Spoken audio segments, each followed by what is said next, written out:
तो दोस्तों यहाँ पे किर्लोस्कर ऑयल इंजन के Q4 के रिजल्ट आ गए हैं, तो उसी के बारे में हम इस वीडियो में बात करेंगे और जानेंगे कि अब इसके अंदर आपको इन्वेस्ट करना चाहिए या नहीं। तो चलिए शुरू करते हैं। तो देखिए, सबसे पहले अगर हम यहाँ पे टोटल रेवेन्यू की बात करें तो पिछले क्वार्टर के कंपैरिजन में 13% का ग्रोथ हमको यहाँ पे टोटल रेवेन्यू में देखने को मिला है। तो क्वार्टर वाइज यहाँ पे रेवेन्यू ग्रोथ अच्छा है।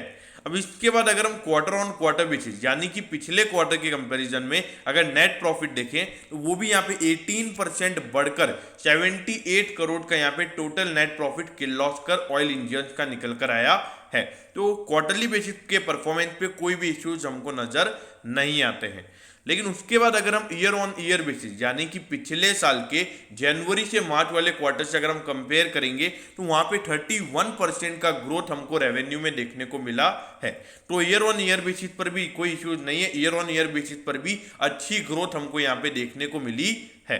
अब उसके बाद अगर हम ईयर ऑन ईयर बेसिस पर अगर हम नेट प्रॉफिट की बात करें तो वो यहाँ पे 47% बढ़कर 78 करोड़ का यहाँ पे नेट प्रॉफिट निकल कर आया है। तो ईयर ऑन ईयर बेसिस पर भी यहाँ पे रिजल्ट अच्छे हैं और क्वार्टरली बेसिस पर भी यहाँ पर जो कंपनी है उन्होंने कुछ नाराज नहीं किया है शेयर होल्डर्स को।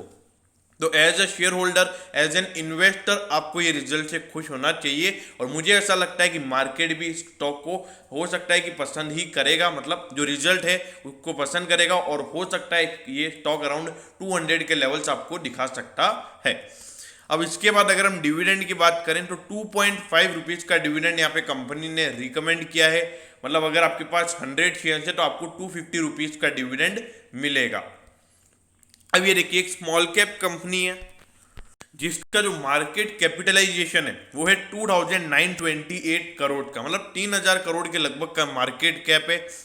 उसके बाद अगर आप देखोगे इंडस्ट्री के पीई के कंपैरिजन पे आपको मतलब ऑलमोस्ट आधे वैल्यूएशन पर मिल रही है। लेकिन आपको ये समझना होगा कि जो कंपनी जो स्मॉल कैप कंपनीज होती है वो आपको ऑलमोस्ट मतलब 99% ऑफ टाइम वो आपको अंडर वैल्यूएशन पर ही ट्रेड होती हुई नजर आएंगी। जब तक वो कोई मतलब 50 से 60% की ग्रोथ जब तक वो नहीं दिखा देते तब तक वो आपको प्रीमियम वैल्यूएशन पर ट्रेड होती हुई नजर नहीं आएंगी। अब उसके बाद अगर हम बात करेंगे इसके बुक वैल्यू की, प्राइस टू बुक रेशियो की, तो वो भी यहाँ पे 1.68 टाइम्स है। तो वैल्यूएशन पॉइंट ऑफ व्यू से मुझे इसमें कोई भी इश्यू नजर नहीं आते। वैल्यूएशन पॉइंट ऑफ व्यू से काफी अट्रैक्टिव ये मुझे नजर आता है और इसके रिजल्ट भी काफी अच्छे हैं, तो रिजल्ट भी इसके अच्छे ही हैं। तो वैल्यूएशन पॉइंट ऑफ व्यू से यहाँ पे जो इन्वेस्टर्स हैं उनके लिए बहुत ही अट्रैक्टिव ये स्टॉक मुझे अभी नजर आता है। अब ये देखिए, अगर आप देखोगे तो पिछले साल यहाँ पे थोड़ा सा रेवेन्यू हमको डिक्लाइन होता हुआ नजर आया था।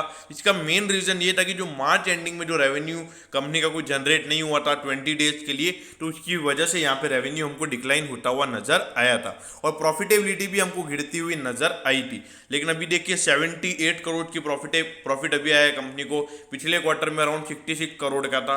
तो देखा जाए क्वार्टरली वाइज यहाँ पे कंपनी ने बहुत ही अच्छा परफॉर्मेंस दिखाया है।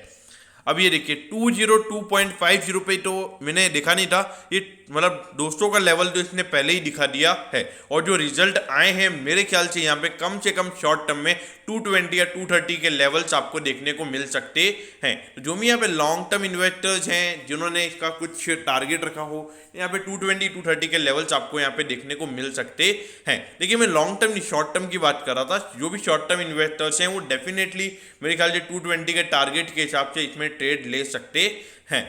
अब बात करते हैं लॉन्ग टर्म इन्वेस्टर्स की। देखिए, जिस तरीके की ग्रोथ ये स्टॉक अभी दिखा रहा है, उसके अलावा देखा जाए आने वाले समय में जो ऑयल इंजन है उनकी भी मुझे ऐसा लगता है कि ग्रोथ है। ऐसा नहीं कि ग्रोथ रुक जाएगी, तो ग्रोथ है। तो यहाँ पे किर्लोस्कर ऑयल जिन्होंने यहाँ पे 140 या 150 के लेवल पे इसको बाय किया हुआ है और मैंने भी रिकमेंडेशन दिया था, तो प्लीज आप इसको होल्ड करके रखिए, कोई भी इश्यूज वाली बात नहीं है। और जो लोग अब इसमें नई फ्रेश बाइंग करना चाहते हैं तो देखिए, अभी भी फंडामेंटली अगर आप देखोगे तो अभी भी ये शेयर कॉस्टली नहीं है, अभी भी एक अच्छे वैल्यूएशन पर ये शेयर आपको अभी मिल रहा है। मेरे ख्याल से यहाँ पर भी लेना कोई बुरी बात नहीं होगी। दोस्तों, मैं होप करता हूँ कि किर्लोस्कर ऑयल इंजन के Q4 के रिजल्ट के बारे में आपको सब कुछ पता चल गया होगा। अगर आपकी कोई भी क्वेरीज है तो आप कमेंट कीजिए, मैं जरूर आपके कमेंट पर रिप्लाई करूंगा। ओके दोस्तों, thank you, have a nice day.